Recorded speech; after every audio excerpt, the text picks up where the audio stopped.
अस्सलाम वालेकुम दोस्तों, मैं डॉक्टर नौशान तैयब बिल्कुल साहब भाई सामने आदर हमारे साथ लग रहे हैं, जोड़ रहे हैं हम आपको हम इस बारे में सादा तजर्बा हर से मालूमात भाई ज़्यादा पहुँचाते रहेंगे। आज का टॉपिक, आज का मौजू, जिन मरीज़ों के गुर्दे फेल होते हैं, जो डायलिसिस पे होते हैं, उनका ट्रीटमेंट के बारे में बात करेंगे।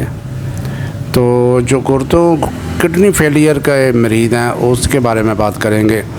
और अगर तो मरीज़ के जो किडनी है फेलियर की तरफ जा रहा है और उसका यूरिक एसिड बढ़ा हुआ है, तो आप लिडम पाल, काल्चिकम, आर्टिका, इन तीनों दवाइयों को 200 में दे, इंशाल्लाह आपको रिज़ल्ट अच्छे मिलेंगे।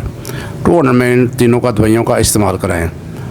तो एक सुबह का टाइम कर दें, एक दोपहर को, एक शाम को कर दें, तो इंशाल्लाह तो जो पेशाब, जो किडनी जो है, जो यूरिक एसिड की वजह से ख़राब हो रही है, वो इससे इंशाल्लाह बेहतर रिज़ल्ट देगी। तो इसके अलावा अगर पेशाब के अंदर बदबू आ रही है, बहुत ज़्यादा स्मेल आ रही है, तो इसमें आप बेंजोइक एसिड दे सकते हैं। ये भी अच्छे रिज़ल्ट यूरिक एसिड को भी ख़त्म करेगी और किडनी फेलियर को भी ठीक करेगी और गुर्दे की मरम्मत भी करेगी। तो इसके अलावा जो गुर्दे के मरीज़ होते हैं, पहले उनको एक ख़राब मॉर्फिन CM की दे दिया करें, तो इससे उनका क्रिएटिनिन फ़ौरन कम हो जाएगा। अगर मरीज़ को किडनी फेलियर का मरीज़ है, साथ उसको हाई ब्लड प्रेशर है, एल सीरम का इस्तेमाल करें। एल सीरम 6x में इस्तेमाल करें, तो ये ब्लड प्रेशर को भी कम करेगी और किडनी फेलियर को भी ठीक करेगी और किडनी को बेहतर हालत में लेके आएगी। अगर मरीज़ की शुगर बढ़ी हुई है और ब्लड प्रेशर भी बढ़ा हुआ है, तो स्पार्टियम जो है वो इस्तेमाल करें, इससे उसके अच्छे रिज़ल्ट मिलेंगे। उससे ब्लड प्रेशर भी ठीक होगा, गुर्दा भी ठीक होगा और उसका जो है दिल की धड़कन अगर साथ है तो वो भी इंशाल्लाह इससे कंट्रोल हो जाती है। तो अगर जो औरत है और उसको मीनोपॉज का मसला है, यानी कि सनियास का मसला है, मेंसेस उसके बंद हो गए हैं, तो उसको ख़राबी आ रही है गुर्दों के, तो फिर आप लैक्सिस का इस्तेमाल करें। तो लैक्सिस जो है ये इंशाल्लाह अच्छे रिज़ल्ट पैदा करेगी और गुर्दों की ख़राबी को भी दूर करेगी और मेनोपॉज को भी ठीक करेगी। तो फिर लैक्सिस का इस्तेमाल करें।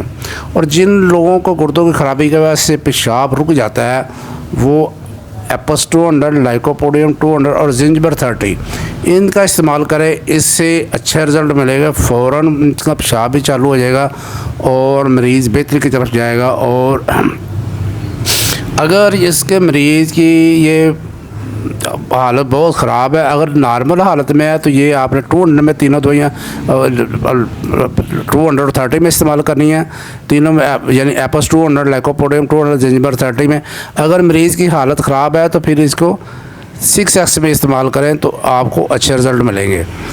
तो अगर ग्लैंड उसके बढ़ गए हैं, मरीज़ के किडनी पेशेंट के मरीज़ के प्रोटेस्ट ग्लैंड जो हैं वो बढ़ गए हैं, उसकी वजह से पेशाब रुक रहा है, तो फिर दवाइयाँ जो हैं वो चेंज हो जाएंगी, दवाइयाँ बदल जाएंगी। तो उसमें आप कोनियम का इस्तेमाल कर सकते हैं और सब्र सेरोलोटा का इस्तेमाल कर सकते हैं। तो ये जो दवाइयाँ हैं ये पेशाब को भी चला देती हैं और मरीज़ के ग्लैंड को ठीक, इसके साथ कास्टिकम का इस्तेमाल कर ले, कास्टिकम भी इन ग्लैंड को ठीक करती है। इस तरह जो मरीज़ गुर्दों का मरीज़, अगर किसी मरीज़ की वाज़ह हिस्ट्री नज़र ना आए, मरीज़ जो है वो अपने सिम्टम पूरे तौर पर नहीं बयान कर सकता है या नहीं दे सकता है, नहीं सिम्टम नज़र आ रहा है, तो फिर आपको मैं एक कॉमन जो है वो बताता हूँ, टिप बताता हूँ, जो क्लिनिकल टिप है वो कॉमन है, वो इस्तेमाल करें। आपने करना ये है कि आप उसको मर्कसाल का 200, लाइकोपोडियम 200, काल्चिकम 200, ये तीनों मेडिसिन को अल्टरनेट करके दें, एक सुबह को दे दें, दोपहर को दे दें, शाम को दे दें, तो इंशाल्लाह इससे भी मरीज़ होता है वो कंट्रोल में आ जाता है, मरीज़ किडनी फेलियर से बच जाता है। तो इसके अलावा अगर TB की हिस्ट्री है, तो फिर आप TB के मरीज़ को साथ ट्यूबर का इस्तेमाल कर लें, उससे भी आपको बहुत अच्छा रिजल्ट मिलेगा। अगर डिप्रेशन का मरीज़ है तो अग्नेशिया का इस्तेमाल कर लें, आरोमेट का इस्तेमाल कर लें, पहले एक दो डोज दे दें अगर डिप्रेशन का मरीज़ है। इसके साथ अगर मरीज़ को दिल का मसला है और उसका ब्लड प्रेशर भी बढ़ा हुआ है तो फिर रोवुल्फिया भी आप साथ दे सकते हैं, तो ये भी रिज़ल्ट इंशाल्लाह अच्छे देगी। और इसके साथ अगर मरीज़ के वाल बंद हो गए हैं, उसके वाल जो है वो बंद हो गए, 1 या 2 उसके वाल्स बंद हैं, और उसके साथ किडनी का मसला है, तो फिर अक्रेटागिस का और उसके साथ अर्जना का इस्तेमाल कर सकते हैं, इससे भी आपको अच्छे रिज़ल्ट मिलेंगे इंशाल्लाह। अगर किडनी पेशेंट के मरीज़ के साथ लीवर का मसला आ रहा है तो फिर चेलिडम का इस्तेमाल करें, तो इससे भी मरीज़ को अच्छे रिज़ल्ट देता है और किडनी फेलियर से बच जाता है। अगर मरीज़ का पेशाब भी बंद है और कब्ज़ भी ऐसा है तो ओपीएम का इस्तेमाल कर सकते हैं, ओपीएम बहुत अच्छी दवाई है।